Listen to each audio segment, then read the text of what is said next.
NC Simul, riešenie pre zvýšenie vašej NC efektivity.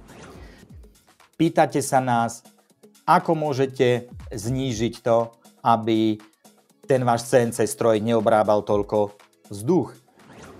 Aké máme skúsenosti s NC Simulom?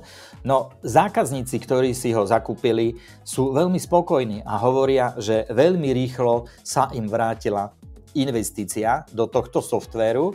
Častokrát, že to bolo menej ako rok. Tibor bude pokračovať už v detailných informáciách a v detailnej prezentácii riešenia NC Simul pre efektívnejšiu podporu CNC výroby.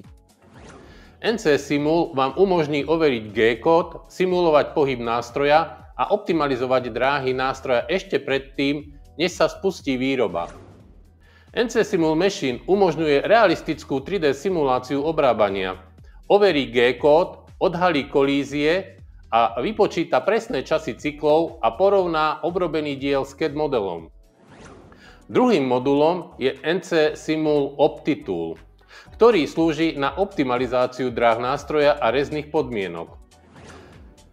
Dôležité je, že NC Simul je nezávislý od CAD systému, nezávislý od CNC stroja a je nezávislý aj od priemyselného odvetvia, v ktorom sa používa.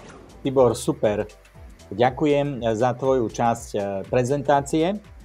Si ukážeme celý pracovný postup, tak ako NC Simul pracuje.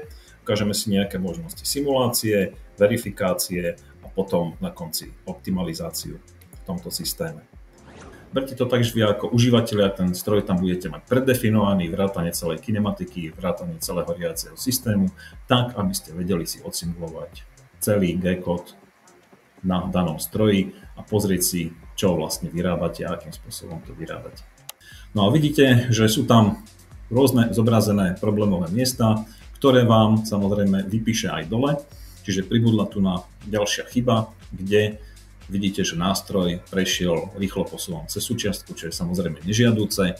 Pekne takto, keď si kliknete na tú chybu, tak vás umiestni do programu na to miesto.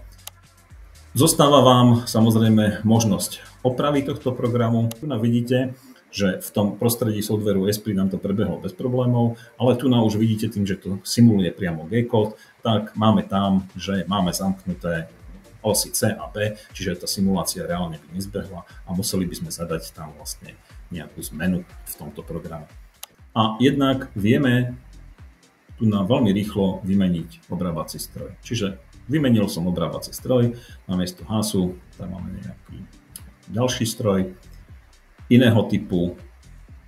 Vieme si vytvoriť ďalšie typy optimalizácie na základe rôznych obrábacích parametrov. Veľmi zjednodušene, keď sa pozriete na ten obrázok, tak v podstate v rámci toho, ako fréza sa pohybuje po súčiastke, tak v mieste, kde je toho materiálu viac, tak tá fréza spomalí a v mieste, kde je toho materiálu na odoberanie menej, tak sa postupne nám bude pridávať posúv a bude fréza zrýchlovať.